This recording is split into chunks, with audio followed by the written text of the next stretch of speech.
Assalamualaikum warahmatullahi wabarakatuh. Alhamdulillahirrahmanirrahim. Wassalatu wassalamu ala asrofil anbiya wal mursalin wa ala alihi wa sahbihi ajmain amma ba'du. Yang pertama-tama dan paling pertama, mari kita panjatkan serta syukur kita kepada hadirat Allah Subhanahu wa taala yang telah memberi kita nikmat atas segalanya.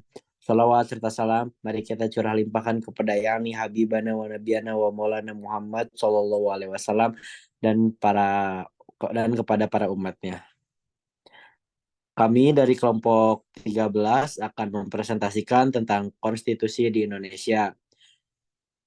Sebelum mulai presentasi, izin memperkenalkan diri. Perkenalkan, nama saya Fikri Adnan Fernanda dengan nomor NPM 230111074.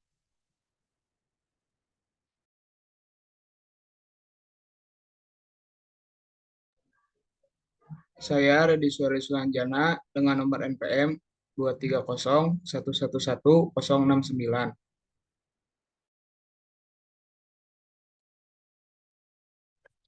Saya Salma Salsabila dengan nomor NPM 230111076. Saya Yukasani Pertiwi dengan NPM 230111075. Oke, saya di sini akan mempresentasikan di awal, yaitu pengertian tentang konstitusi di Indonesia.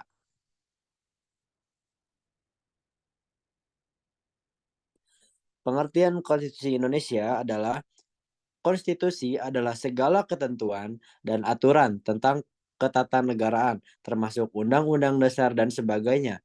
Konstitusi juga dapat diartikan sebagai kesepakatan dasar dalam pembentukan organisasi yang mungkin pada awalnya tidak tertulis, namun dituangkan dalam bentuk tertulis atau format khusus lainnya seiring perkembangannya zaman. Secara umum, konstitusi adalah seperangkat prinsip, norma, aturan, dan nilai-nilai dasar yang mengatur dan mengorganisasi pemerintahan suatu negara. Konstitusi juga merupakan kumpulan doktrin serta praktik yang membentuk prinsip pengorganisasian fundamental.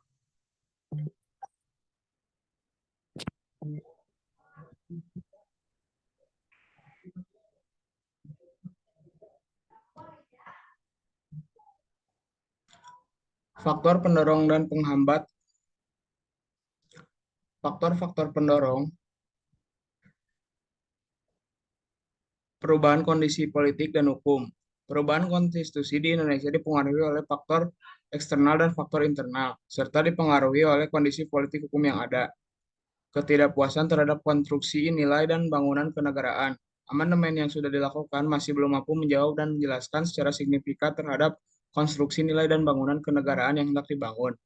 Rumusan pasal-pasal yang bersifat multitafsir. Banyak rumusan pasal-pasal Undang-Undang Dasar 1945 yang bersifat multitafsir, sehingga perlu diubah. Praktik dan kebiasaan ketatanegaraan.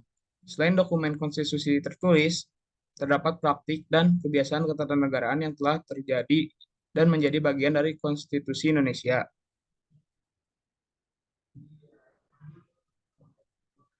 Faktor-faktor penghambat. Materi muatan undang-undang yang bertentangan dengan Undang-Undang Dasar 1945. Beberapa undang-undang yang dibuat oleh pemerintah dianggap bertentangan dengan Undang-Undang Dasar 1945 dan merugikan hak-hak konstitusional warga negara Indonesia. Faktor penghambat peran dan orientasi pemerintah daerah. Peran dan orientasi pemerintah daerah dapat menjadi faktor penghambat dalam meningkatkan pendapatan asli daerah dan dalam melaksanakan tugas-tugas pemerintahan. Miskinnya informasi yang dimiliki oleh khalayak umum.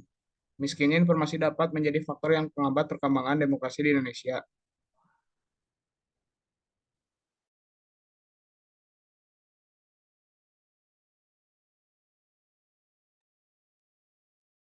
Contoh dan keterkaitan.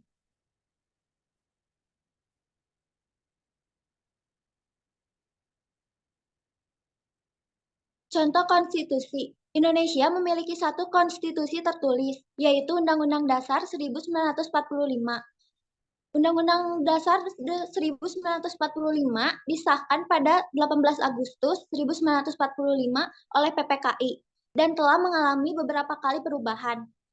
Selain UUD, tidak ada konstitusi tertulis lain yang berlaku di Indonesia. Namun, sebelum UUD, terdapat beberapa jenis konstitusi yang pernah berlaku di Indonesia, antara lain Undang-Undang Dasar Sementara Republik Indonesia dan Konstitusi Republik Indonesia Serikat. Keterkaitan konstitusi. Konstitusi dan negara memiliki hubungan yang sangat erat. Negara tidak dapat melaksanakan kekuasaannya tanpa adanya konstitusi, dan sebaliknya, konstitusi tidak akan lahir tanpa adanya negara. Konstitusi adalah sistem ketatanegaraan dari suatu negara dan kumpulan dari berbagai peraturan yang membentuk serta mengatur pemerintahan.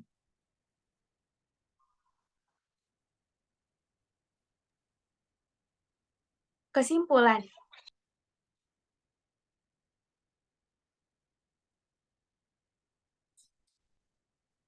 Konstitusi di Indonesia merupakan dasar hukum tertinggi dan fundamental yang menjadi pedoman dalam penyelenggaraan negara.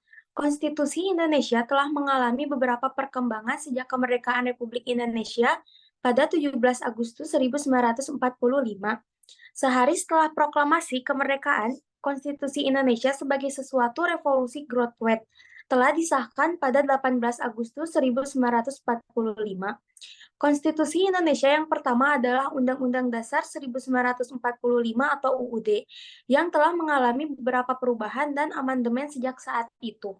Salah satu ciri khas dari Konstitusi Indonesia adalah adanya pasal 37 ayat 5 UUD 1945, yang melarang perubahan bentuk dan susunan negara yang diatur dalam pasal 1 ayat 1 UUD 1945. Sekian presentasi dari kelompok 13. Terima kasih atas atensinya teman-teman. Wassalamualaikum warahmatullahi wabarakatuh.